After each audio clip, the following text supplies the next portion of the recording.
Hey, what's up, guys? This is Deeon Brown, and you are watching and or listening to the Man vs. Brand podcast. I want to talk to you guys a bit about loyalty. It's something that, as entrepreneurs, we tend to think of when we think about customers. But really, when we dissect loyalty as a whole, it's something that you really have to role play in your own life. You have to be your own contributor of loyalty to your staff, to your partners, to your friends, to your network, to your relationships. If you're not loyal, how do you then expect others to be loyal to you? Now, we also exist in a space as entrepreneurs where marketplaces exist, right? The Amazons, the Etsy's, the Artfire at one point, but not so much, Poshmark, right? There's so many players out there, and for a lot of them, it's consumer to consumer. Others are B2C or business consumer. And a lot of those people are loyal to the marketplace, not to the person or to the brand. They don't really think about you. They think, how can I find what I need and you provide it? It's like real estate, right? The difference between the rental agent and the agent that actually sold you your house, that whole relationship probably felt different for you. The rental person was just showing you the apartment you wanted to see. The person that sold you your home was really invested in your dream. Now, all you rental agents, I'm not saying that's how you are. I'm just talking across the board. Broad generalization. Don't be offended. All right. Some of you are awesome. But it goes to say that loyalty isn't something that we should just expect. Not in our personal relationships, and for sure not in our professional relationships. We need to ensure that there is some level of emotional and communication transaction happening there. I need to love you as a customer.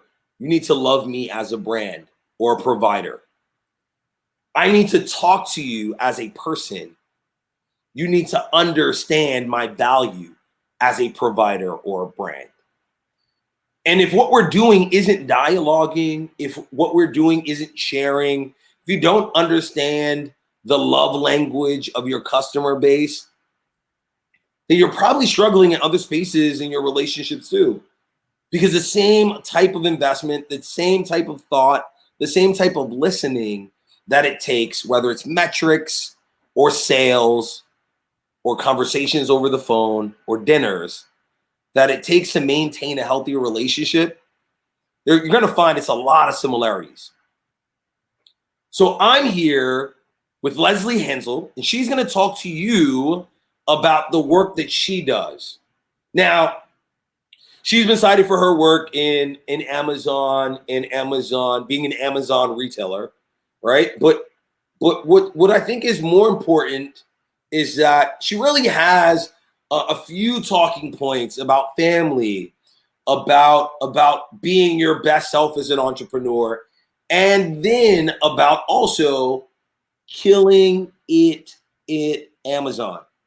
So we're going to talk to her about what she does at Riverbend Consulting, but more importantly, we're going to talk about customer loyalty, because I believe you can't actually have a conversation about doing well at Amazon if you're not having a conversation about what does it take to truly, truly learn your audience, connect with your audience, and inevitably own your audience.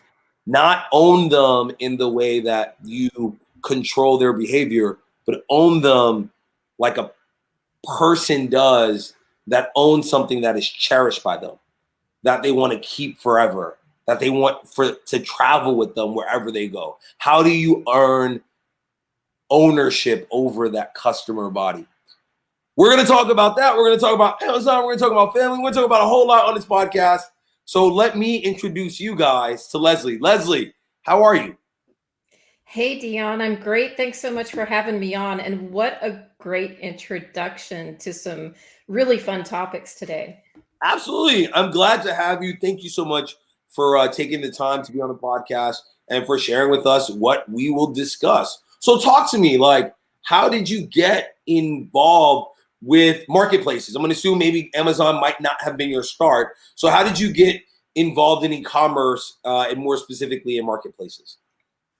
So I am one of those old school stories that you hear about the mom who has a problem, for real. So I've been a small business consultant for 20, 25 years. It's what I've always done.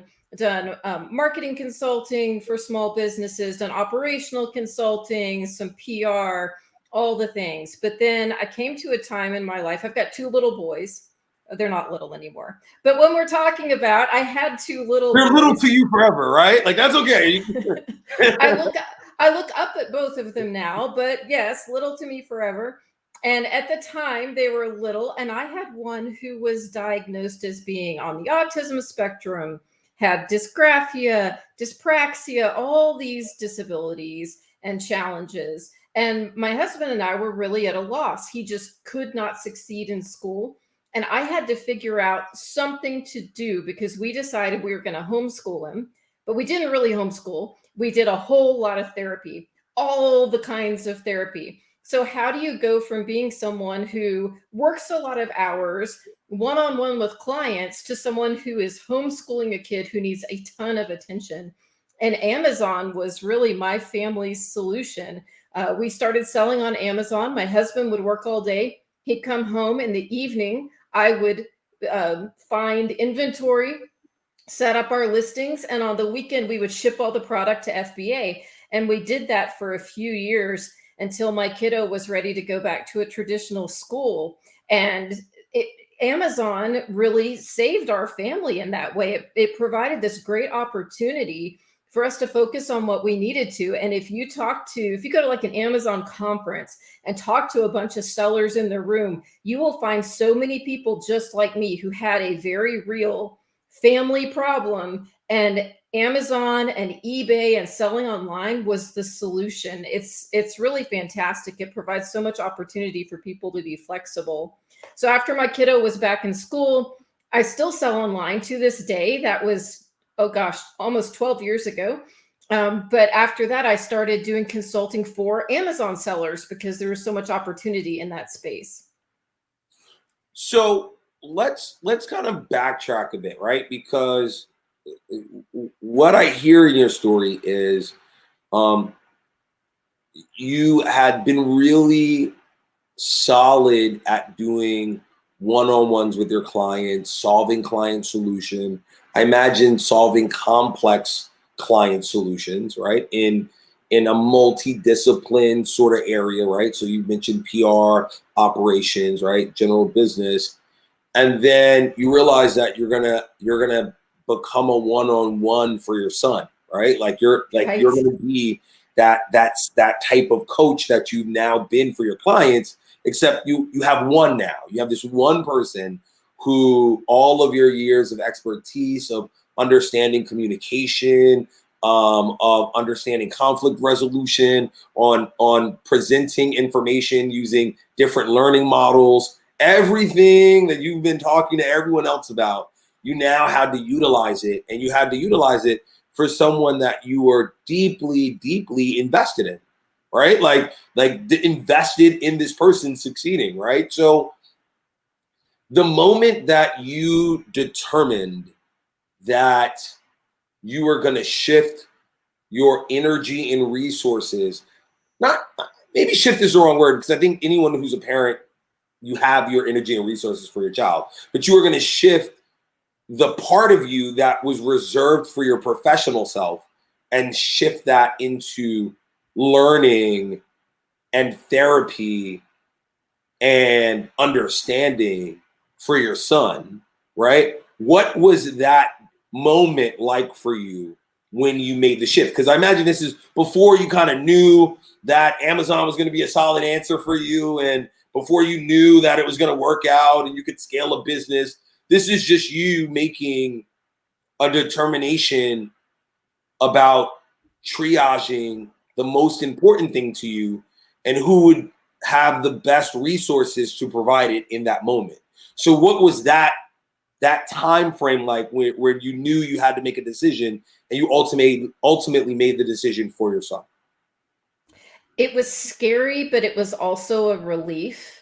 So the scary part is there's so many unknowns. Like you said, I had a base of clients, regular clients that I'd worked with for years that I was saying goodbye for I didn't know how long. Regular income from that. And also, could I even succeed at helping Austin, my son, the way that I needed to? Or was I just hoping that I would be able to help him in the way that he needed? But there is a huge relief when you decide to focus on one thing. And I know I was still working on Amazon nights and weekends and have another son as well. And we had lots going on.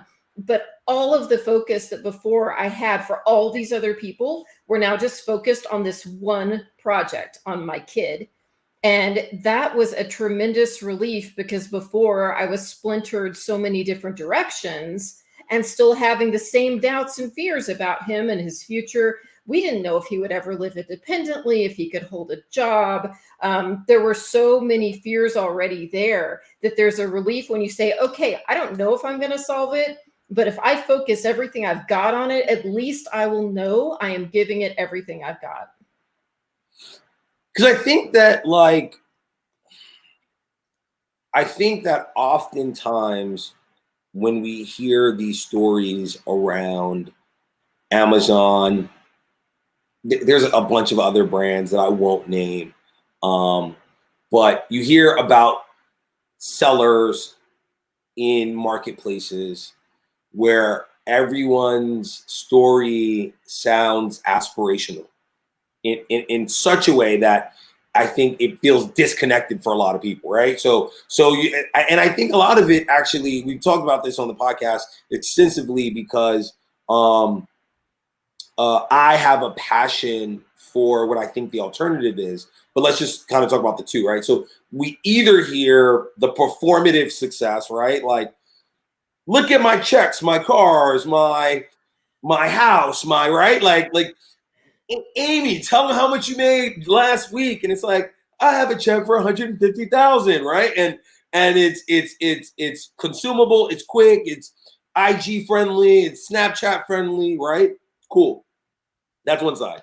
Then you kind of have the toxic positivity people, right? That's like all just mindset. Like, if you don't succeed, it's because of you're in a mindset of scarcity. Like, if you don't succeed, it's because you didn't try enough, right? And I think that both of them, for most logical people, both seem a little silly, right? Like, I don't know if I'm going to get a car, and I don't know how many other people got the car from whatever you're doing. I'm not even sure if you even made that money from that thing. The other thing is that from the toxic positivity side, it all feels a little unhuman. It all feels a little just, it's so your best self that there's no space to grow, which almost says like, well, what's the distance between who I am and the problems I'm facing today and how I wake up in the morning and you who just seem to have it all together.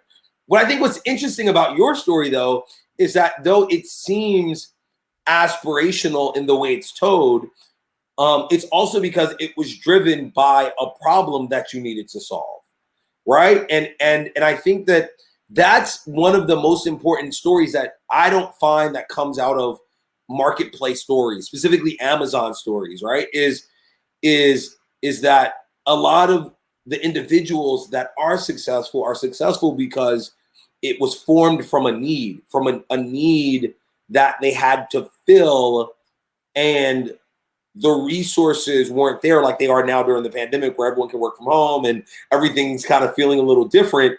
You had to find your own economy, right? You couldn't rely on a traditional economy to serve your needs. So you had to find a solution, and the Amazon economy became the solution. And so I just want to say thank you for sharing both halves of your story, because so often you only hear the succeeding half of it, which I think can disconnect a lot of folks. So I think it's really nice to hear you tell your story, and also to share that your story is also reflective of other people who have also joined this Amazon seller and found their way. I think there's really something super powerful about that. Well, I appreciate that. And also, You mentioned the, hey, look at my Ferrari, look at my giant house, here's my cool watch. Do you want to look at my therapy bill? Because that's what we that's what we were paying off. But also, it was hard work. I mean, there was nothing pretty or easy or simple about any of this. It was choosing to work late at night. It was choosing to spend the weekend. My kid, who's now 14, my younger one, when he was 2 years old, he was stickering at Amazon inventory for a penny a sticker. Our kids were involved in this. We had them work. We taught them to work, that we pull together as a family to solve problems. And so coming out the other end of it, I do have a very happy ending, but there's a lot of really hard work, slog, exhaustion in between, not gonna lie. But I'm very appreciative of the opportunity. So I would be remiss if I did not tell you that my kiddo, after 3 years of homeschooling / really doing therapy, the last year of which we hiked almost the entire year. That was what we did. It helped him so much. Then he did 3 years in a special needs school, which Amazon helped us pay for because it cost a fortune. 3 years at a private prep academy. And now he's a junior at the University of Houston, making good grades, living on his own. So it was more than worth every single minute, because we did get the happy ending. But I really think that the marketplace, Amazon and eBay, helped us to accomplish that, because we could focus almost all of our energy just on the kid. All right, so let's talk about loyalty, because that's how I opened the episode. I said, we're going to talk about loyalty, right? So as someone who consults in the space of marketplaces, how much emphasis do you put on sellers developing loyalty with people who are typically more inclined to transact with the marketplace than they are the actual seller themselves? Like, what's that conversation like first? And then I'll ask my follow-up question. Sure. So it is so important to build first brand recognition so they even know who they should be loyal to, and then to build that loyalty, because you can get so lost on Amazon or eBay, or as a Shopify store. There's so much noise out there. So if you don't build some kind of relationship with your customer, you are missing out. But the thing is, my version of customer loyalty and how to get that isn't necessarily everyone else's version of customer loyalty and how to get that. Which is why I said I'm going to hold for my second question. So I was going to say, so what's your strategy to build? Like, give me broad strokes. You don't have to get into like the nitty gritty of it, but how do you see that shaping? So there are some real basics that unfortunately a lot of brands and a lot of sellers neglect when they sell online. And if you get the basics right, you've set up the building blocks for loyalty. So first of all is product quality. There are too many brands and too many sellers that do not focus on what the product looks like when it actually arrives at the buyer. Especially if you're using a fulfillment service, a 3PL, Amazon FBA, no matter what you're using, someone else is handling your product. Or even if you ship directly to that fulfillment house, it's getting touched. So how is it actually arriving to the buyer at the end? A great example, there are tons of supplement sellers all over the internet, tons of them on Amazon and on eBay. How often do you receive a supplement that you've ordered online that it comes in the bottle with no box and it's got a broken seal, or it's got part of the label scratched off? That does not engender confidence in the buyer. If they don't feel like they trust and love the product when they get it, that's a huge problem. And then the other thing I talk to sellers a lot about is creating some differentiation with what you're selling online versus what someone can go get in a retail store.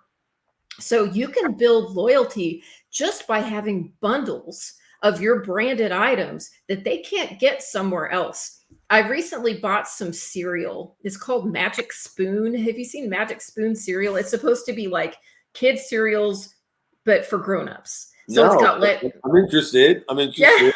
I'm it's got less sugar and more protein. So it's got like a one that's like a cocoa flavor and one that's a peanut butter flavor. Well, if you look on their Amazon store, they have these great bundles there's one that's like one of each flavor, and then there's one that's like the peanut butter chocolate lovers. And if you go somewhere else to buy their products, you're not going to see those bundles.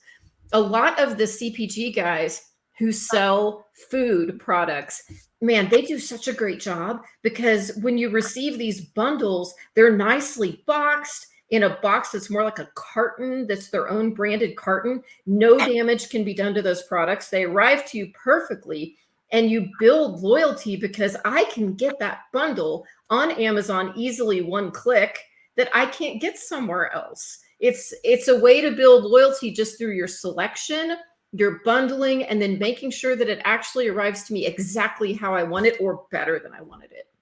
Absolutely. I 100% agree. So I got a chance, my big start in e-commerce. I think this actually was my big start in e-commerce. My big start in e-commerce was working for a daily deal site called Daily Steals. And Daily Steals is a big player in the daily deal site. And just a lot of like refurbished phone parts. It was when like phones and like reselling your phones was like a big thing. Then they moved to Amazon, created their own independent goods. And I realized two of my big insights that I recognized in that space, because I was in charge of marketing, communication, PR, all of that stuff, and then eventually fell into operations. Is that one, if your item description, warranty description is not correct, then you can very easily turn someone from a very solvable problem into a headache, right? Just something as simple as like over communicating acceptance of packages, because otherwise the person then goes to Amazon, and Amazon now has a stronger advocate for their policy than what you had for yours. So where it looks like you were problematic for the customer, now Amazon is the solution, when in fact you could actually facilitate a solution on their behalf and earn that the right to work with that person again. So often, like, the difference between whether someone said we loved you or not was whether they actually took the time to say, hey, I'm going to write to you, and this thing was broken. Can you fix it for me and send it? We're like, sure, we'll do that for you. If we leave it up to Amazon, the person goes, Amazon did it for me. Even though ultimately Amazon's going to utilize the supplier and or seller to do it, but Amazon gets the confidence, not the actual seller themselves. So oftentimes, sort of just even in your product, advocating for communication, for how to get in contact with us, and doing all that stuff can be a huge way of just avoiding having Amazon to fix what you're talking about, right? The package came a little, sort of broken, or, it was in disrepair or whatever, right? And the seller gets the opportunity to fix it versus what I feel like is escalating it then to Amazon and having Amazon step in, knowing that their policy is probably going to be in your best interest. Well, and I'll give you a great example. I have a client that was selling some very high-end candles, and these are like more expensive than Yankee candles, for example, but they're the same type candle. It's very large, and it's in a glass canister. The wax is poured directly in. And they were shipping these to Amazon and really expecting Amazon to package them in such a way they wouldn't get broken on the way to the customer. And so they had like a really flimsy box, wasn't working out. Amazon being Amazon, they put it in a padded envelope and shipped it to the customer. It makes me laugh every time I say it. A padded envelope for a glass candle. And as you can imagine, the breakage rate was massive. It was just absolutely huge. Well, you don't even get an opportunity to create a loyal relationship with a customer when what they receive is damaged, because unless they already know you, so if they already know you and love you, they're going to reorder, ask for a replacement, whatever. If they don't already know you and love you, they're just going to want to return, and then they're going to buy someone else's candle that's in a metal container or that looks like it's going to come in better shape. Yeah. All these folks had to do, because this was a high price point item for a home item, it was over $40, was to have a clamshell package, and all of their stock would have probably, most of it would have arrived in good shape, and they could establish that relationship with the customer and have them say, oh, I love this scent, I love the packaging, I love the item, I want to buy it again. But you have to give them that opportunity. And anytime something arrives a mess, that you've blown it. You know, they're not going to come back. I wouldn't come back, would you? I don't know. It's weird. I live in New York City, so I kind of expect everything to be thrown at my door. So 50% of the time, I think the mail person just chucked it and didn't really care, unless it says fragile like at 8 places on a package. In New York, they're just knocking them out the park. But I agree with you. I 100% agree with you. That I think that like that level of attention to detail and ownership is super important. Because yeah, like again, right? Like, and I think that's the point that I was getting to. I think I think you explained that in that story very well, Lesley. Is that you also don't want someone to go back to the facilitator of an issue to solve the issue for you, because the facilitator who also created the issue becomes the one that saves the issue. So therefore that just engenders the person to that person more. Like it just makes them, endears the person more. I don't know, whatever. All right, I have a second question. How do you feel about seller responses to buyers, right? Because it's a tricky like balance between over responding and sounding like everything is an excuse, and never responding and letting your customer tell an individual story that doesn't allow another customer to make some level of determination, right? So we have the star system and we know how that works, but everyone kind of just goes, I'm looking at the pictures, I'm looking at, the buyer comments. So how do you feel about that? How do you feel about, addressing buyer comments versus just letting them fly? So if you get buyer comments on a regular basis, it's super important that you write templates when you're calm and happy. And this also goes for buyer seller messaging on any platform where you receive complaints that the package didn't arrive, it was late, it was broken, it was damaged, it wasn't the right item. You've got to write templates for those in advance, because ideally you're going to have a VA or a staff member who answers these. Number one, you don't want them answered on the fly by anyone. And number two, you've got to take the emotion out of it and be positive and nice. And you would be amazed at some of the buyer seller messages I've seen in sellers' accounts. It's appalling what they say to people. I've seen people who've actually been thrown off of platforms for the way they respond to buyers. But on reviews, it's the same thing. If you're going to respond on a review or on a question, it cannot be out of emotion, and you cannot make excuses ever for anything, because the next person who wants to buy that product, all they're going to see is the excuse. And when someone makes excuses, you do not trust them. When someone takes responsibility, you're much more likely to trust them. You don't have to say, hey, you're right, it was a piece of garbage. You don't have to do that, but you can say, oh my goodness, I'm so sad that you had this bad experience. We are definitely reaching out to you and we're going to make it right. That's not giving up anything. That's just saying I'm proactive and I respond quickly when someone's unhappy. I mean, because the best thing that happens is someone gives a review, it's a bad review, they update the review, you respond, they update the review and say, oh my God, this thing really worked out. The company did great by me. They sent me a replacement. It was awesome. So what do you think about volume? Like, are you advising your clients to respond to all of them, positive and negative? Are you just focused on the big positives and maybe the really negative ones? Like, because I know that there are some spaces where even I or people that I know, when I see like a seller respond to every comment, I'm like, aren't you supposed to be selling? Like, like you really have time for every.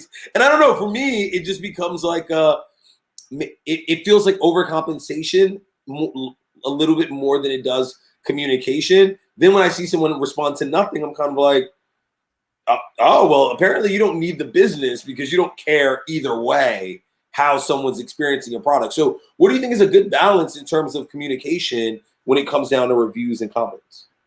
I'm not big on responding to every positive comment because it actually disrupts the flow of reading the positive comments. It makes it harder for someone to scroll through them. There's too much noise. So if you've got a lot of nice positive comments, I would leave it be accept. When someone has an exceptional use for a product, when they tell a heartwarming story, anything like that, you want to respond because then someone will pause and read that positive comment. So the ones, oh, my little boy was having trouble walking, and then we bought this toy, and now he'll do anything to follow the toy, and here's the video of his first steps with the toy. Oh my goodness, comment on that and say, this is so wonderful. Thank you for sharing with us. This brightens our day. And then people will pause there. But on the negative ones, you do need to respond if you can. And again, not take responsibility like we done it, but take responsibility like we're going to make this better for you. We care about our customers. Okay. So you say, Lesley, no. So template writing, right? So I've seen template writing where you think to yourself, who wrote that? Like, just who wrote that, right? Because templates, the best templates, very much like the best cold call scripts, should never sound like a template, right? They should have the ability to be repeated and feel slightly varied, but in essence have the same core components, right? So that you're not having to type everything new every time. If I'm listening right now and I'm like, man, I really do need to put some templates together, right? Like, what's my process? Do I hire a copywriter? Am I getting an intern? Am I doing it myself and throwing it in Grammarly? Like, what's a really good way to really produce some templates that at least in Deeon's opinion should have clarity, should have some level of voice and a tone that feels like it isn't attacking or felt attacked. I feel like those are the three best things for a templated response, right? Like there's clarity, that your tone is right, and that you neither seem like you're attacking someone or that you feel attacked. If you can get those done, then you're probably in good shape. But I could also be wrong because I also am like, thank you so much with like 3 O's, and I probably do too much in my responses too. So what's your advice on how to get a good set of templated response organized? Well, and I think you're dead on that the goal is to not be defensive or attack, but to solve the problem. The goal is always to solve the problem, the end. So if you are a very small brand and you're the brand owner and that's what you got, and then you've got a VA, it's on the brand owner to write it. But then I would ask several friends who are in business, who are savvy consumers, different demographics of people, a man, a woman, different ages, to read those and see if anything sets their spidey senses off. Like, this sounds kind of mean, or did you know your word choice here could come across bad? Because we all use words sometimes that other people don't like, and we didn't even think about it, of how that could be, off-putting. If you're in a small business, your marketing person should definitely be involved in helping with these templates, because you're right, the tone's important. Also, you want to include your branding at the bottom. You need to have, if it's a marketplace where you can add it, you want to have a logo, you want to have contact information, you want to have your little statement, your value statement, or your tagline, whatever it is. Branding is important everywhere. But having that tone be like the tone of your company, the voice of your company, is really important. And like you said, it's nice to have I've done a lot of template writing in the past, and I'll have brackets and say insert whatever here. So I'll say insert greeting here, because that way you might say good day or hello or hi, thanks for writing. And it's different each time so that it's not like the exact same response, because that starts to feel like a robot and nobody wants that. Yeah. Okay, so we're talking about customer loyalty, and I think we've described it as something that I think is really, really fair, which is in order to get to the point of loyalty, you have to build trust, right? So trust comes first, and trust is your product being described as delivered, your product being delivered in the time frame approximate to when it was supposed to, and it arrives in a condition that allows it to be usable and functional for the person it was intended. Yes, absolutely. Product quality is king. Yes. All right. And your lighting just really hit. Like, I don't know what your sun. I don't know. The sun moved. Yeah, no, that's always pretty awesome. So talk to me about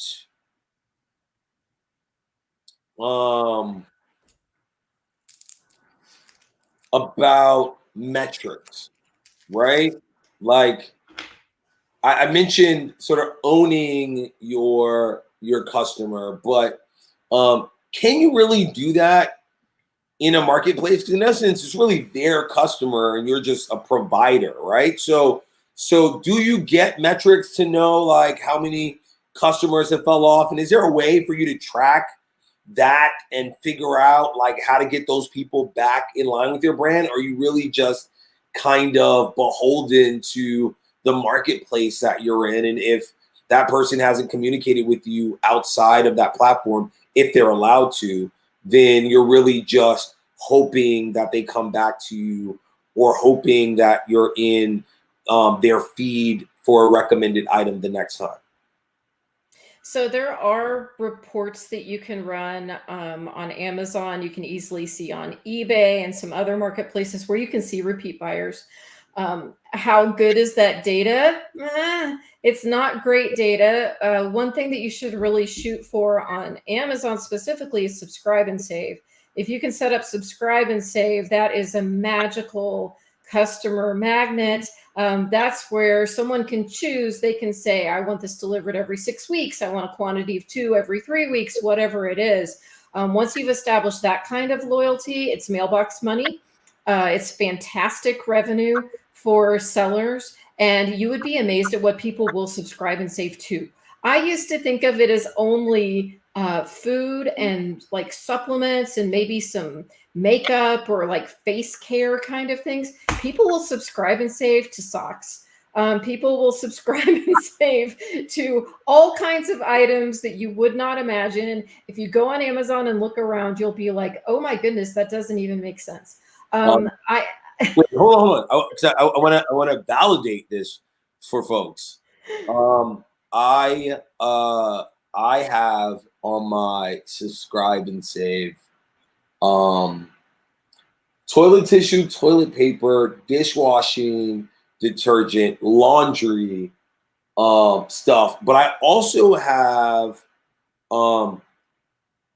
V-neck white t-shirts, because I go on a lot of like meetings and I always run out of t-shirts or they end up just getting too dark. I have dress socks because I know I'm gonna lose them in the laundry, so I keep them on repeat. I also have, it's gonna sound so silly, but I also have book bags. So I go to the gym. I live in New York. I place them on floors, whatever. So I end up putting them in the washing machine.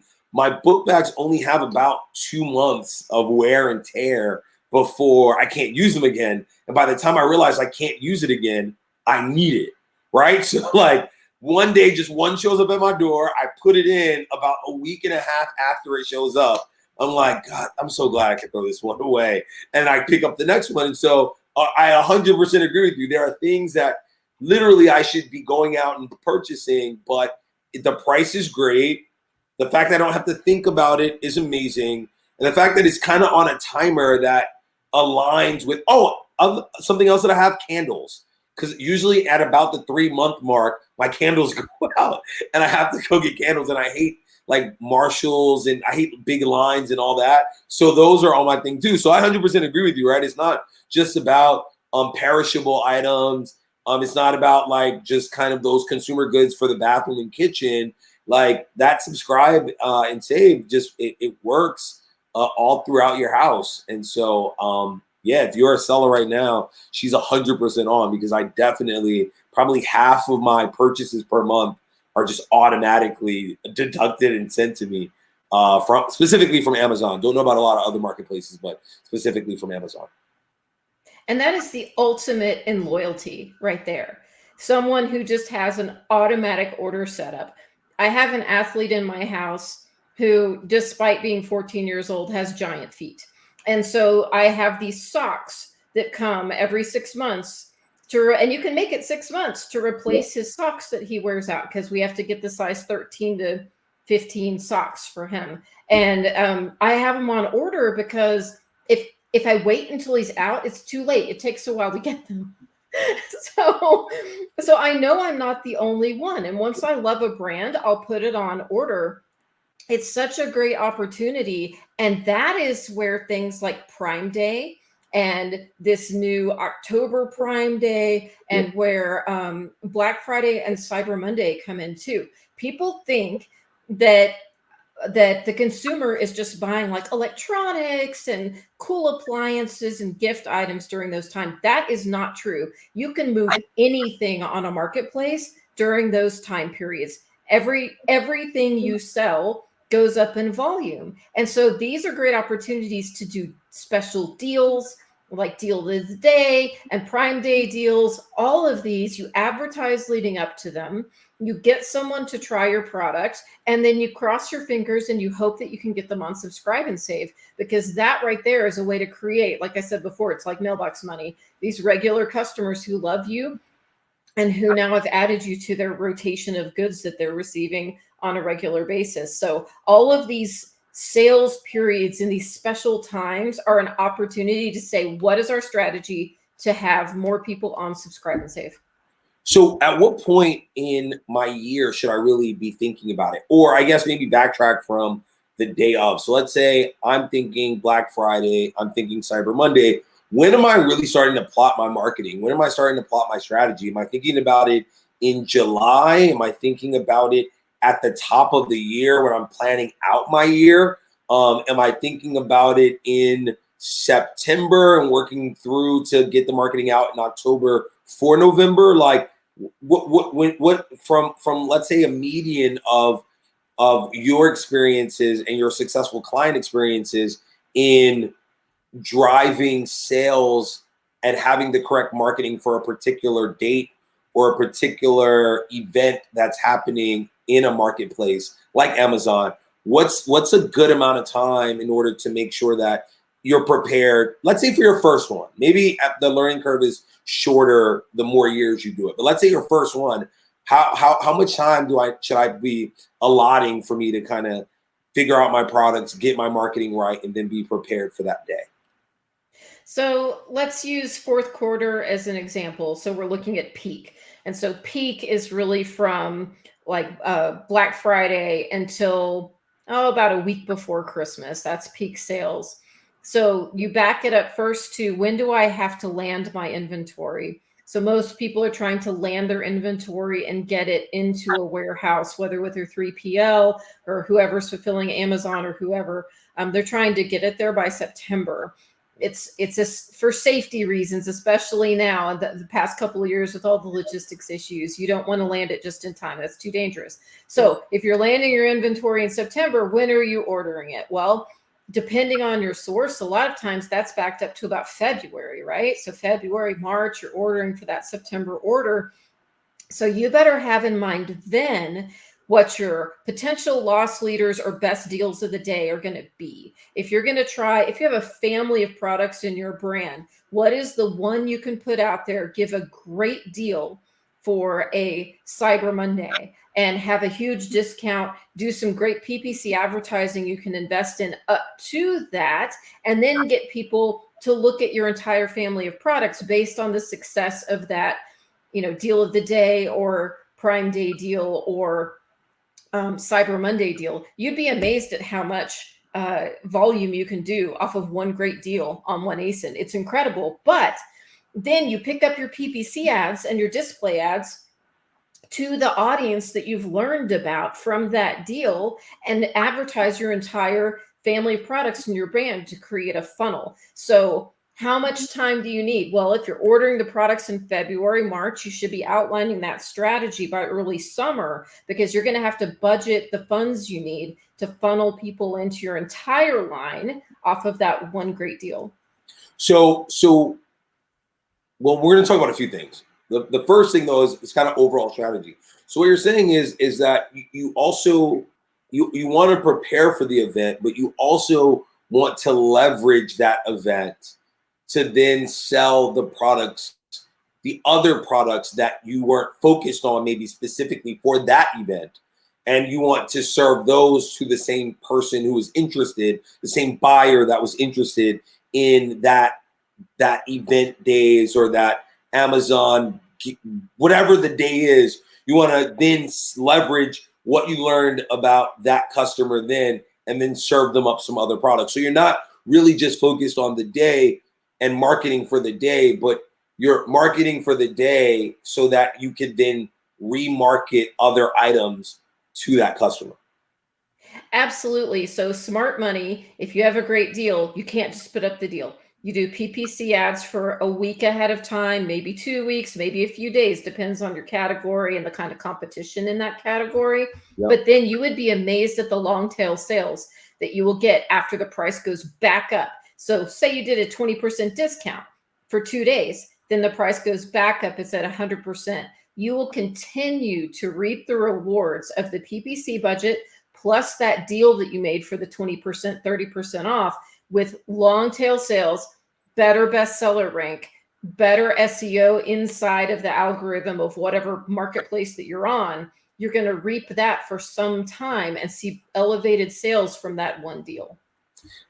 Now, you mentioned loss leader, right? Mm-hmm. And loss leader is I think still contested in the e-commerce space, right? Whether and so I'm going to do my best to define it, and then maybe you can do your best to define it, and then we can talk about it, right? So for me, loss leadership is when you look at the competitive landscape of pricing for a very similar, if not the same product, and you make a determination to have the lowest price in the market possible. And by doing so, one of two things happens. Either your volume goes up because your price is lower than everyone, or it creates a loss leadership game where you then start to see the other sellers in the same market try to drop their price to compete with your price, and everyone is dropping their price until the sellers have to remove themselves from the game because the product is no longer profitable, if not breaking even. There's a moment where they're just losing money on the product, and therefore they can no longer participate in this game, specifically if they don't have this longer tail strategy that you just described earlier, right? So there are some people that say loss leadership is what gets people interested in your product. It's a great way to build awareness of your brand, of your product, because people are like, wow, it's priced well. Then if the reviews match and it seems like the stars are there, then people are completely with you, and you probably just gained yourself a whole bunch of customers. The other side of it is that it deflates the price of everyone else in order to try to compete, and therefore it's harmful to the broader market.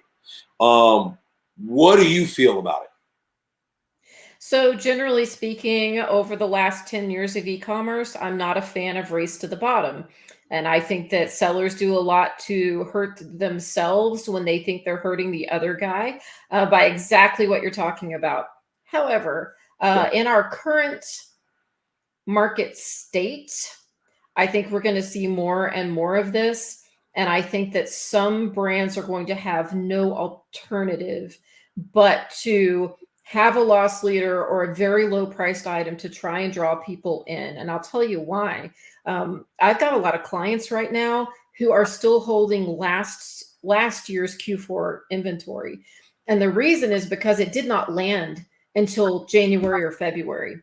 Yeah. Because of all of the supply chain issues. So then they were put in this position. What do I order for this Q4? And by the nature of online sellers, if you know any online sellers, you know they didn't say, oh, I'm going to order nothing. I'm just going to sell last year's. Of course they ordered more because that's what you do online. Yep. And you hope you're going to find a way to drive it all out the door. But they still have a lot of fears and concerns because they still have a bunch of that inventory. Some of it's seasonal. Some of it's winter goods, some of it's like seasonal, like being holiday themed.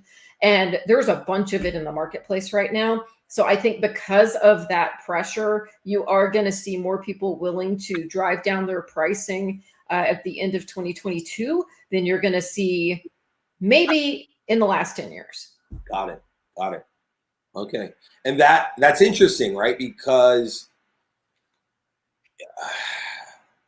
the broader story is that specifically because of the pandemic and still sort of these lingering fears around shopping and the shopping experience, that Amazon came out as a clear winner, right? Because people just did record amounts of shopping on Amazon, right? And then on the seller side, right, there's a question of volume and profitability per item, right? So you could have shipped a lot out the door, but you could be losing in profit margins on each of the things that are shipped. So did sellers have the type of record pandemic years that the story of Amazon had? So did a lot of your clients just see these booms, or was it dependent on what specific things you were selling? Because some things, specifically in sort of safety and cleaning and all that just shot up in record numbers. Were other items like maybe, I don't actually know. I'm such like a across the spectrum buyer. I don't even know what I would say. Like people weren't buying. I've got a few categories for you.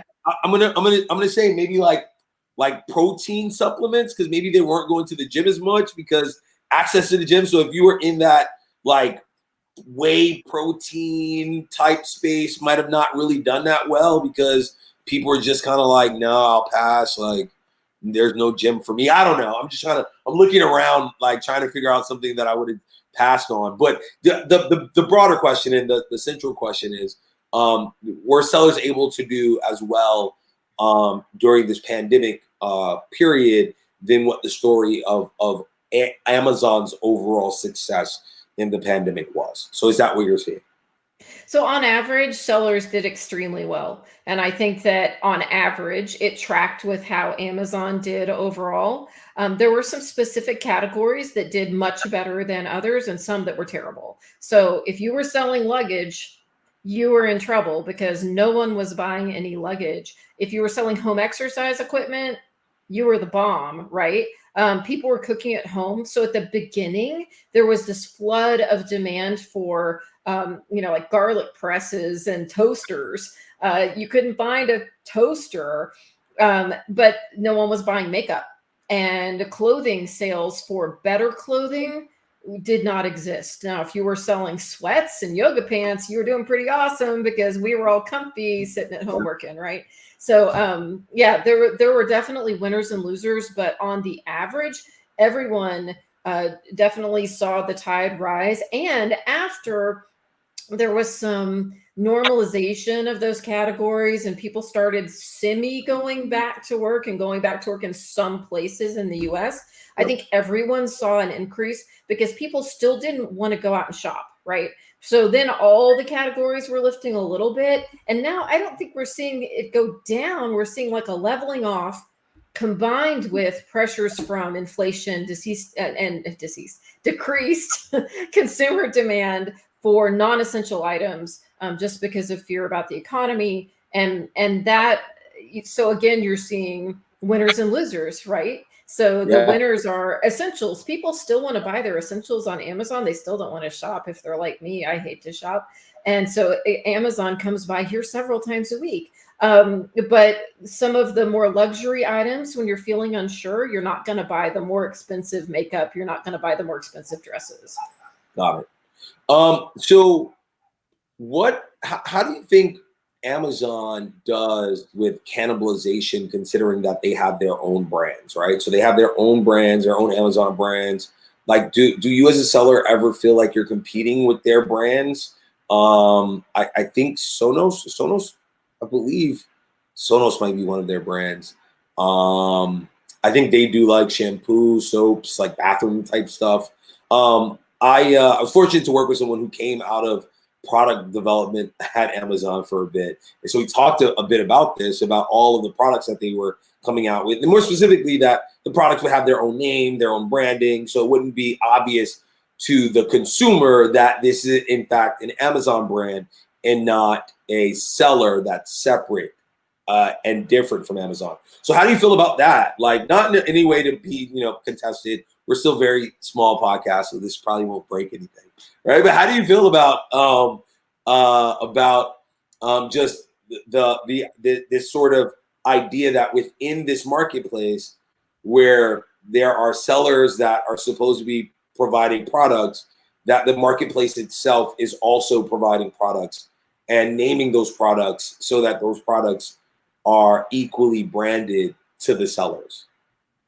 So I don't love it, and I don't love it for a different reason than a lot of folks. There's the competition aspect, which is daunting. But then again, if you go to any brick and mortar retailer, they have their own private label brand of clothing, and oftentimes it is not branded Walmart brand or Kohl's brand. It's got some brand where if you don't know the store, you have no idea that's their private label store brand items.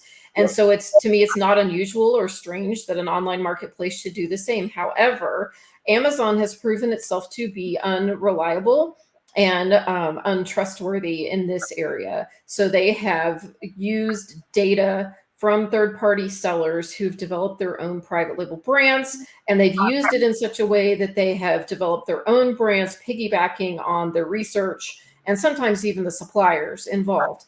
And I'm not saying anything that isn't public knowledge. After some news stories that have come out, it's all very concerning. However, on the positive side, Congress and some of the states' attorneys generals have been making a lot of noise about this. And probably in part because of that, Amazon recently announced that they were discontinuing several of those private label brands. Now, I have talked to folks who've told me that actually they're discontinuing the lines that are not profitable.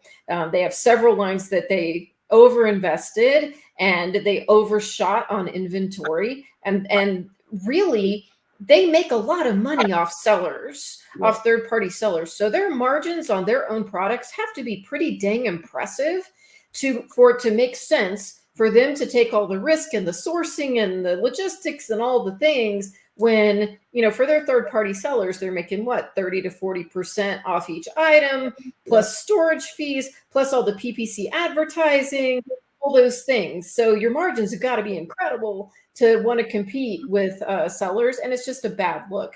I would bet that they're going to continue discontinuing some of these products because they just don't want the regulatory scrutiny. I mean, listen, I feel like I agree with you 100%.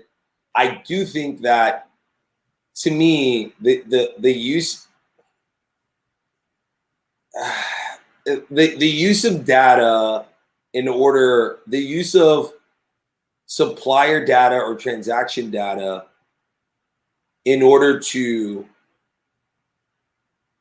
position folks in the market, specifically when you're going to private label in that market, is, to me, the same conversation as competition. I think that there's fair competition and then unfair competition, but in a way,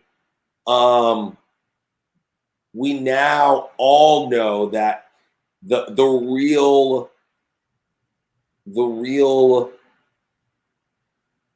economy is in the data itself, right? The products, the sellers, all that becomes important to the logistics of it, but it's in essence the data that is the true economy that's running these businesses, because without it, it wouldn't have algorithms that would recommend products. It wouldn't be able to decide whether someone should get an automatic 10% off. It wouldn't, there's just a whole bunch of stuff that's run by the data, right? And so in a way, it's like, I don't know if you guys have,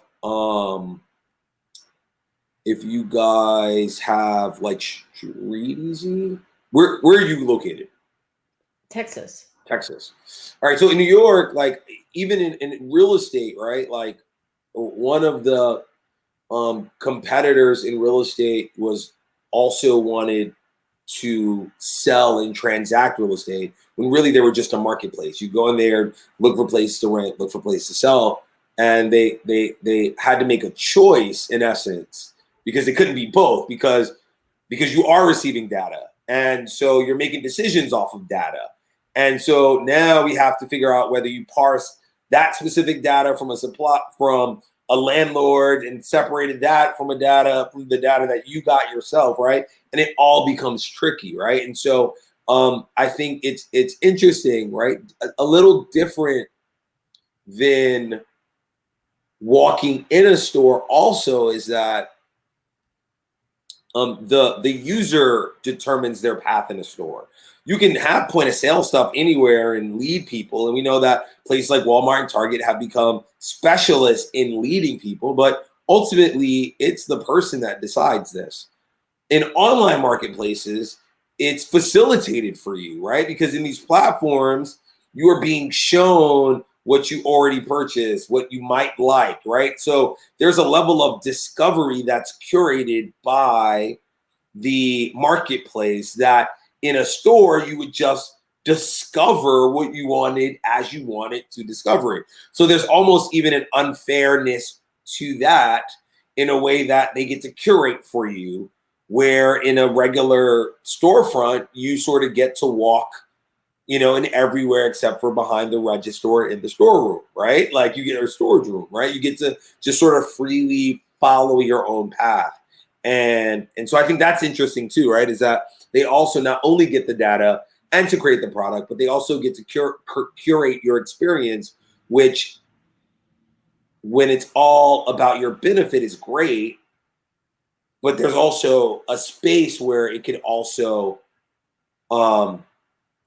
be advantageous to the marketplace to do it in order to position the goods that they want to in front of the customer, instead of all things being equal. Is that fair? Right. And yes, and there's been a lot of controversy about Amazon serving up their own private label products in search results at the top, even though when you look at the data for those products, it doesn't justify it. They have far fewer ratings. Yeah. They appear to have less volume. They haven't been on the platform as long. Yeah. All these reasons that it makes no sense for them to be at the top. And you make a great example of the grocery store. Think about, like, you get the grocery store circular, right? Yep. And so let's say it's Kroger and they've decided to have one of those weeks where they push their own brands, which happens. They'll do like 10 for 10 on our canned vegetables or whatever. But when you walk down the aisle to look at those, the Del Monte has still got the placement that's at eye level. Yep. I mean, they're not moving everything around the shelves and pretending that the whatever the brand is, it's the nice brand, isn't a better seller in general than their Kroger branded items. It's not nearly as manipulative, really. And if you go on their online, or if you go like on Walmart online and buy groceries, they don't prioritize their private label branded products quite as much as Amazon does, with no justification. It's really kind of shocking. So I do think that this makes it ripe for regulation and ripe for a lot of government interference, which is why They backed off some, and I hope they back off more. It is estimated about 1% of the goods sold on Amazon.com are Amazon's private label products. Is it worth blowing up the marketplace over that 1%? And many of those items aren't profitable? I don't think so. Yeah. And listen, I mean, the beautiful story around just the idea of a marketplace, right, is this idea of this kind of equitable access, right? That if you have a device that can connect to the internet and you're able to, you have a card that you can put on it, right? Then it creates, it's equitable. It's not equal in the way that not everyone across every place in the world has access to stable Wi-Fi and all that, right? So let's take all that aside. Let's say it's all just about you're equitable, you have the access to it, and you can make the purchase if you have the funds, right? So the idea is that all things really should be shown, right? Because that's why they're sellers, and that's why there are diverse sellers, and that's why there are niche products, and that's why there are broad products, because whatever you're looking for in the marketplace, you should be able to find and then scroll through and figure out what you want to do. All right, so I have a question. I am new to marketplaces, right? But I really, really want to get selling on something. I don't know what. I don't have a passion. I'm not passionate yet, right? I am Lesley. I'm a mom. I'm trying to figure out what I can do. I don't know what my starting product is. Am I reselling on eBay? Am I putting together potpourri on and selling it on to Amazon? Like, what are like 3 kind of cool starter items for someone who's considering getting into marketplace selling right now? Okay, so first I'm going to tell you the forbidden strategy that everyone will tell you not to do, but it still works. All right, let's go. It minimizes the risks associated with this bigger strategy. So for years, people did retail arbitrage to get started selling on Amazon. All that means, and on eBay and everywhere else, all that means is you go to a retail store, you find a product that's selling significantly cheaper there than it's selling online, you sell it online. Okay, that can be really dangerous because the brands can make intellectual property complaints, people complain it's inauthentic, there's all this garbage that can happen. But if you have a true outlet mall near where you live, and by true outlet mall, I mean not a collection of stores that it's just the brands selling at their regular prices, but the ones where they're actually really selling discontinued items at a discount, you are buying direct from the manufacturer. So even though you're buying it at a retail store, you're buying direct from the manufacturer, and that means you're going to have great receipts and invoices that will fight off any inauthentic or intellectual property complaint. That is a great way to get started. I have actually sold that way off and on for many years to make some fast cash. It's awesome. So that's number one. A lot of people get started that way to put money in the bank to do the next strategy, which is my very favorite. Wherever you live, there are business parks. Especially if you live in suburbia, there are business parks. Go visit the business parks in your town. You are going to find someone in those business parks who is selling products to wholesalers or distributors, or maybe to some retail stores, but they don't have an online presence. You can make a deal with those guys and say, I want to be your exclusive online seller. I'm going to put you on Amazon, put you on eBay, set up your Shopify, whatever your specialty is.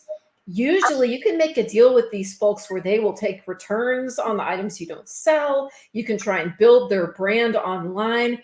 It's super cool. There are so many great mom and pop businesses out there that just need someone to help them get online. They have no interest in doing it. And if the great thing about that is you're the only one selling the product, you're not competing against other sellers. Like if you went to a wholesaler or a distributor, which makes it really hard, right? Because then it's the race to the bottom. Yeah. And then when you've made money off of that, the third strategy is you need everyone needs a private label product. And that is a niche product. It needs to be something that it solves a problem in your life. So like if Amazon stops selling Amazon Basics, then I'm not going to know where to find my size 13 to 15 socks for my giant boy's feet, right? So that's a perfect example of, if that goes away, there's going to be a need in the marketplace. I found out it's really hard to get girdles for football in sizes bigger than 2X unless you go direct to the manufacturer. There are all kinds of needs like this that you have with your own family or your own personal needs where there is a niche. And the beautiful thing about Amazon and other online marketplaces, they are the best small business incubators in the history of the world. You can literally create, source from a contract manufacturer, land a product, launch it, and see if there's enough demand nationwide for $5,000. So everyone, mostly, some people are like, no, I don't want that, but everyone mostly imagines that everyone wants what they're going to produce, right? Like, I'm going to sell this on Amazon and everyone's going to want it. From just, and business is run in percentages, right? Like, mostly, right? So what's a healthy business in Amazon look like? Like, what like, if I'm looking at profitability, right? And what's my margin? Is it 10%, 20%, 5%? Like, how do I know that I'm running a profitable business in Amazon outside of it breaking through the threshold of breaking even? Like, what's a good range where I can look at my business and go, you know what, maybe I'm onto something, versus being like, I don't really know about it, right? I might be selling a lot of it, but it may not work for me. Or, hey, I may only have a very select few sellers, but they're willing to pay my price point, and I may need to just invest to find more people like them. Like, what's that a margin of profitability that maybe would let you know that your business is looking like it might be in a healthy space? So healthy and exciting in a marketplace like Amazon is if you launch a private label product and you can sell 10 to 20 units a day and your margins are anywhere from 15 to 30%, because you're looking to create something where you have those repeated sales over time, and then you launch a second product and a third product. You don't have to sell 100 units a day to have a really nice income stream and some nice margin. You just need that regular sales where you're ordering every 3 to 4 months. You don't want to have so little that you sell that you're ordering all the stock one time and carrying that cost, right? But if you can get yourself to 10 to 15 sales, build up to 20 sales a day, I know it doesn't sound like much, but it can get pretty exciting over time. And I have a lot of clients who've done just that, where they have no super great, amazing product. They have 5, 6, or 7 stellar products that are selling, 10 units here, 20 units here per day. And they're making $3 on this one, $5 on that one. You add it up, you've paid all your bills for the month. All right, 2 more questions, and then I'm going to ask you the questions that I ask everyone that's a guest on Men versus Brand. All right, so here are my 2 questions. The first is for my seasonal sellers, right? Like, maybe I focus on Easter stuff, or maybe I focus on Hanukkah stuff, or maybe I focus on any of the holidays that might be specific to a community or multiple communities or my community, right? What's my strategy for the rest of the year? Like, am I really just focusing on that time frame? Should I look to also be in play in the market all throughout the year, because people may be searching for it in preparation? Like, how do I deal when I'm a pure seasonal person? I'm thinking about the holidays, but it also may apply to, winter stuff when we're not in the winter season, or very specific summer stuff. What should I actually? No, I'm going to take that away. I'm going to remove both of those, because I think clothing, people travel throughout the year. They may buy clothing, seasonal stuff at other times. Let's really talk about holiday stuff, because I think holiday is probably as seasonal as it gets. So if I'm selling seasonal stuff, I'm in that market. I'm selling Santas. I'm selling ornaments, I'm selling dreidels, I'm selling whatever I'm selling. Like, how should I look at the year if I want to do well at Amazon? Am I focused on a specific time period, or am I looking at a wider year strategy? So first of all, you want to always be in stock. I know that sounds crazy, but for example, used car lots do Christmas in July sales, and they buy those stupid inflatable things that people put on their lawns, like the big snowmen. They Yeah. will buy those in July. And so if you're in stock, you can have a really high price and they will buy it. You want to always be in stock on all of your items, because just a few sales outside of your season will keep your bestseller rank from tanking, and it will help you to be ahead of the other guys who didn't bother to stay in stock. So that's one thing. Another is, it really depends on what you want to be when you grow up, right? So I know some people who really sell seasonally because they only want to work for that season. Yeah. That is their deal. I know someone who does bundles for Christmas, and that is all they do. Yeah. And they love it because they prep their stuff in the summer, they ship it all to the warehouse, and they're out, right? Yeah. So that's awesome if that's what you want to do and you want to have that extra income stream. But for most sellers, having some evergreen products is going to help you to fund more inventory for your successful holiday items. Because you got to remember, you've got to buy that stock. You can't spend the money that you need to buy that next year's stock, right? You've got to set that aside. So if you want to grow, a lot of times it does take having some kind of an evergreen product so that you can continue to grow your holiday business. All right. Thank you for that. Thank you for that insight. All right. Last question, and then we get to the two. So I'm about to sell, right? And I'm looking at the ecosystem of marketplaces, right? And I may mispronounce some of you guys, but forgive me. There's Mercari, Poshmark, Amazon, AliExpress, maybe Alibaba. There's like, which ones am I missing?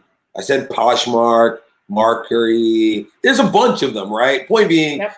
I'm not going to dribble on guys with my inability to remember all of the ones. I probably should have asked Lesley. She probably has a bit more of this on as top of the brain stuff. But you have all of these marketplaces, right? Like, and some of them are sort of like, they tend to feel slightly more like they're thrift-ish.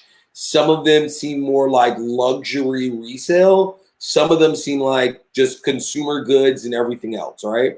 How am I really determining like where I'm selling? Because there's a lot of crossover in a lot of these marketplaces, right? So how do I know, like, I have a candle. Like, candle seems like it's kind of luxury. Am I looking to do one marketplace to start, test it? Am I testing it in multiple marketplaces? Maybe lower inventory to see which one does a little better? Like, how am I starting out if I have a product that I'm confident will sell? I just don't know which marketplace I'm looking to sell. Like, how do I start to determine maybe and zero in on maybe some of the marketplaces that this thing might perform in? So the first thing is exactly what you said. You have to figure out kind of the category of what you're looking at. If this is a general consumer brand, you want to be where the general consumer shopping is. If this is something that feels more custom or handmade, you might think more about an Etsy or a Poshmark, somewhere along those lines, right? And then eBay feels a little more thrifty. Use that word. I agree. A lot of times eBay, people see that as a thrifty marketplace, even though there are brands on there that do sell direct. So you have to have kind of the feel, what kind of feeling and brand temperament are you looking for out there? And then you have to start looking at competitors, because you might find out that one of these marketplaces has a big hole in it. It does happen even for items you wouldn't think that it happens, that there's a lot of opportunity. You can look at other similar items. It'll tell you how many have sold in the last month sometimes. I know on Etsy, it'll say 25 of this is sold in the last 30 days, or so you can see exactly what kind of demand there is. Because if there's not enough demand, you need to bump yourself up to a more generalized marketplace. As far as ease, you want to figure out where it's easy for you to fulfill the order and easy for you to create a good listing. So for that reason, I usually do recommend people try one marketplace at a time. You got to figure out the first one before you jump into the second one. They're all different.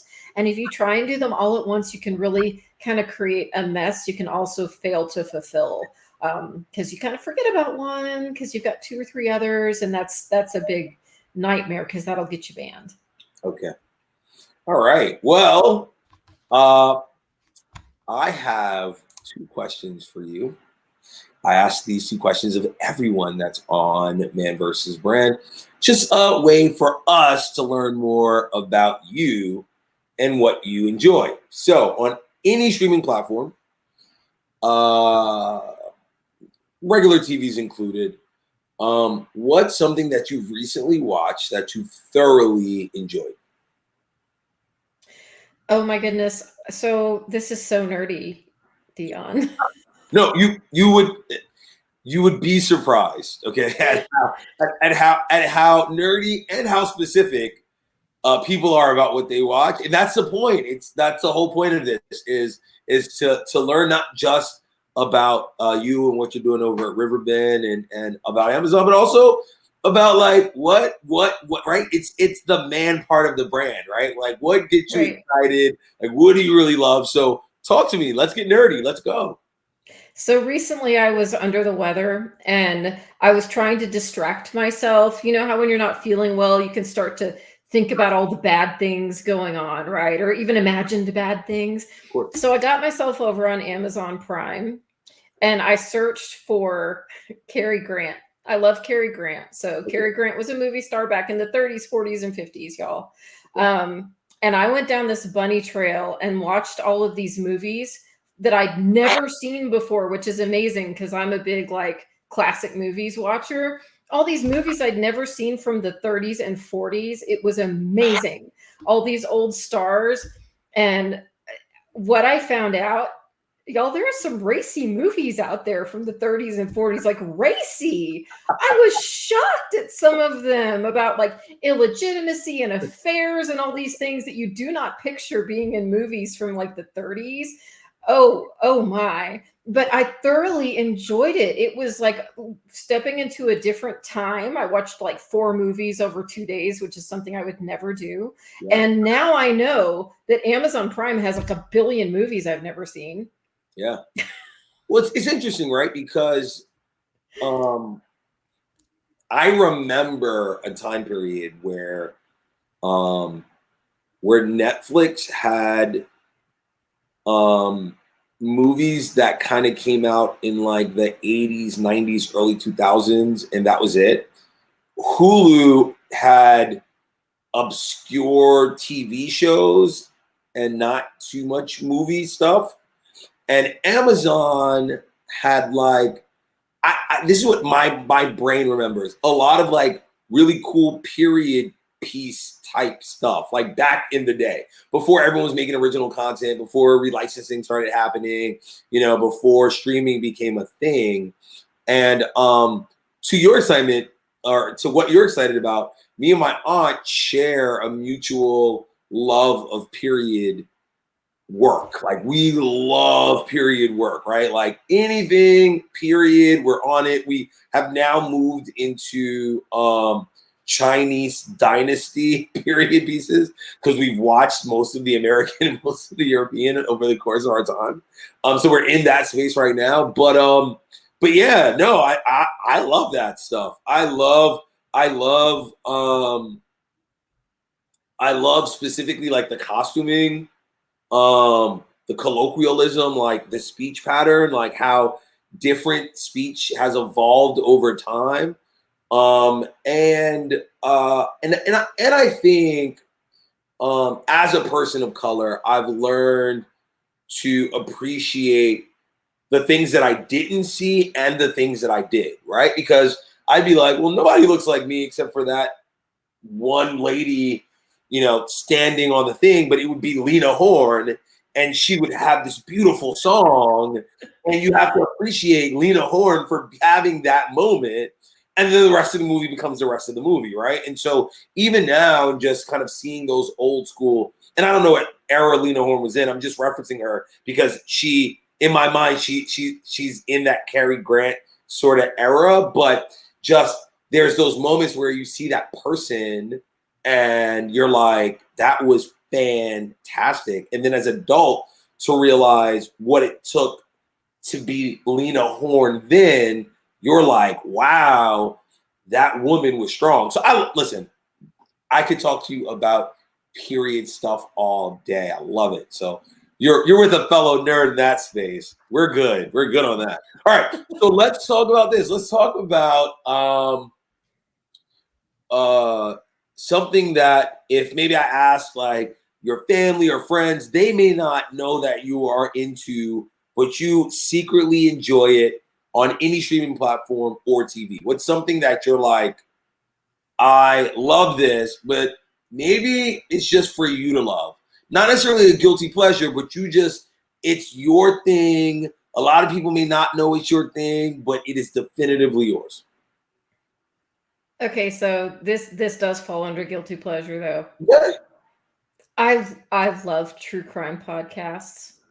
I love them. And I'm someone, I don't watch a lot of TV. I'll stream something, but I don't watch TV. However, I will listen to the Dateline podcast about all the killed and missing people. What is wrong with me? And you know what's funny? I've talked to other people about this and asked the question, and apparently demographically, women in their 30s and 40s are who listen to true crime. I'm fascinated by this. I fall into that demographic. I want to know why, but I have no idea. It's funny. So I've actually, so I had this conversation with someone, I believe it was on this podcast, might have not been, because I have a lot of conversations with a lot of people about a lot of wide range of topics, right? But someone recently said to me, and I thoroughly now agree with them, and I've been like pushing this theory a lot in my own conversations around media, specifically around television, movies, and entering podcasts into that space, is that there's a lot of predictability in storytelling right now. We're in an era where like everything's being rehashed. Like really, reality TV, like the 90 Day Fiance, who's gonna marry who's gonna punch who, and podcasting, specifically true crime, is really the only spaces where you find you're not quite sure how this thing is going to turn out unless you are a diehard fan. So if you're a diehard fan of 90 Day, that's all you watch and like that's all you consume, you probably get it. If you followed this specific case all the way through, then you probably know, right? But for the average person that's just a casual watcher of things, almost every other type of genre, you can probably figure out what the end's going to look like, except true crime and like trashy reality TV. So when people tell me either, I never feel a way about it because I understand why. Like, it's like, I don't want to watch another Friends. I don't want to watch another this. I don't want to watch another that. I want to engulf myself in something where there are twists and turns and reveals and questions, and I'm in conflict about how I feel about the direction or the insight, right? And I'm going through this emotional and logical journey that seems maybe outside of my own existence, like my own life path, but it's interesting nonetheless. And that's how I feel about the, Love Islands and about the true crimes, right? Like they don't fit cleanly into anything that's in my life, but there's also not this very obvious end to any of it. Therefore, I think a lot of people are really, really engaged in the material because it's not scripted in a way that the result ends up being as obvious and the journey boring. And so when you have that, I think you got a lot of interest across the board. So I can see why you would be into true crime. I think that it's great. And every time I listen to a really good one, I'm left with questions, concerns, appreciation, outrage. Like I'm left feeling emotions that the average movie doesn't give me anymore. I just go to it and I'm like, that was nice. That was cool. Like, had that experience, right? Like, I'm not the only person on the internet that didn't experience it now, right? Where in those things, you are literally going through an emotional spectrum. So I 100% could see why that could be a guilty pleasure or just a general pleasure. You're so right. You're so perceptive and absolutely dead on, because I love listening to them when I'm like doing mindless tasks, like if I have to fold some laundry or I'm making dinner or I'm going for a walk or whatever, and it's something that I can actually focus on, because you're right, so much content now, it's so predictable. I can't even keep my focus on it. Yeah. It's too boring. I'm like, oh, I know what's going to happen next. But if you listen to some of these true crime things and they walk you through it with like the cops on the case, they didn't know the answer. And so they're telling you, oh, we have this suspect and that suspect. And each one you're like, was it him? Was it him? And no, because if we're only 15 minutes in, of course it's not him. Exactly. And I think that's why you're starting to see a proliferation of these things on streaming networks like Netflix, like Amazon. You're starting to see both. You're starting to see way more like love-based kind of reality shows, and you're seeing more of these kind of true crime, sort of first 48-ish, or actually you're seeing a lot of true crime in visual form, where they're taking you through these crimes and you're just episode by episode being slowly walked through to whatever the conclusion is. And so I don't know I don't know if you ever watched this one.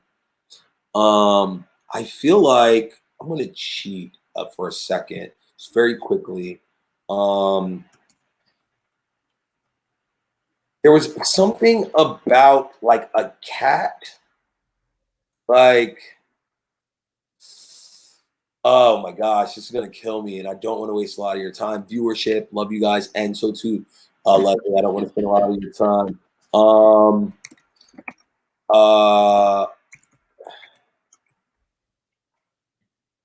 Now I have to know though, since there's a cat.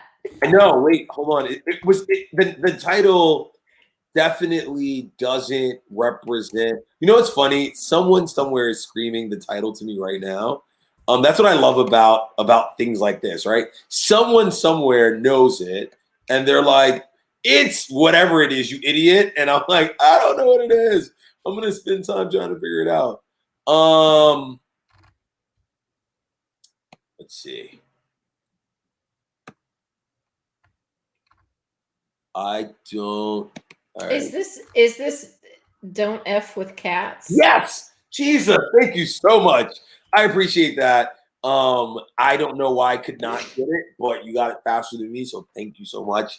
Don't F with Cats is literally a crime. Have you seen it? No, but now I have to. I have to see it. It's about an online community. I'm not gonna spoil anything, guys. It's about an online community where a crime is committed, and the person escalates from harming animals to now harming people, and this online community bands together to find this person using obscure details like the building outside their window, the color of their couch, the type of flooring they have, and they start to then pinpoint and create this cat and mouse game with this person, because now the person is doing crimes to taunt them and to say, catch me, community, if you think you can. And so the title doesn't actually seem like it's that. It feels like it's kind of strange, but it's about a community that first started when this guy had an online, he became, I think, online viral moment for harming a cat. And it became a true crime where there was an actual death involved. So I don't want to give all the details away, but it's interesting, and it's told from the perspective of the police and from the online sleuthers who came from a widespread community. So a lot of them are like super nerdy. A lot of them seem like super cool. Some are gothic. It's like a whole spread. They all just like form this community to catch a killer. And so if you're into true crime, check out Don't F with Cats. It didn't get, I think because of the name, it didn't get quite the attention that like a Dahmer would get or any of the other ones, but it's good indeed. It's good indeed. Now I know what I'm doing the next time I can't sleep and This need to watch something. it is awesome. We're gonna follow up with me. Email me after you see it, whenever that's. I'm going to, and tell me if you like it or not. All right, guys. Listen, I think we had a great conversation. I hope that you learned about customer trust, about building customer loyalty, about understanding your product, about understanding the type of business that you want to enter into. I hope you also learned that the stories that you hear about Amazon sellers and that their successes are really built on need, on either a need in the market or a need in their own personal life. So if you find that you're in a space of either, then maybe a marketplace is the space for you. If you don't know what to do, then you might come to a person like Lesley and Riverbend and have a conversation and figure some things out. Because we all come to a moment where we have the capacity to be entrepreneurs, where we find a problem that we think we can solve. To me, that's what entrepreneurship is all about, finding a problem that you think you can solve in your life, in the life of your friends, family, right? And deciding then, do we undertake it? Do we improve on something that already exists? Do we create something new? Or do we provide equity? Do we provide more access to that thing in the market? However you go about it, whatever it is, understand that you can truly be an entrepreneur and exist in a marketplace. And that being an Amazon seller, not only, or whatever marketplace seller, not only benefits the lives of you and your family, but it benefits the lives of the buyer and whatever that buyer needed in that moment. And if you can provide that level of need to someone who needs it, I don't see anything greater to do with their time. I'm Deeon Brown. This is Man vs. Brand. That's Lesley Hensell. This is our episode. Guys, take a moment, go over, check out where she's at. Lesley, tell them where they can go if they want to know more about your consulting. You can find us at riverbendconsulting.com. We also have a phone number on our website. We actually answer the phone. Rare to find that these days. And then if you head on over to LinkedIn and put in my name, Lesley Hensell, I have fresh new Amazon and e-commerce content almost every day of the week. I'd love to connect with you there. All right. So you guys heard it. Stop right now. Pause this recording. Stop the video. Whatever you have to do. Go over, make sure you check out what Lesley's doing. She gave a lot of great, solid advice if you're interested in selling in almost any marketplace. And I think that the content that she's producing on her LinkedIn, what you'll find when you go to the consulting site should lead you to a place where you can get a solid footing in the market and succeed. That's all everyone that's a guest on Man vs. Brand wants for you guys, is for you to succeed. I'm Deeon Brown. That's Lesley. Thank you guys so much. Talk to you soon. Bye.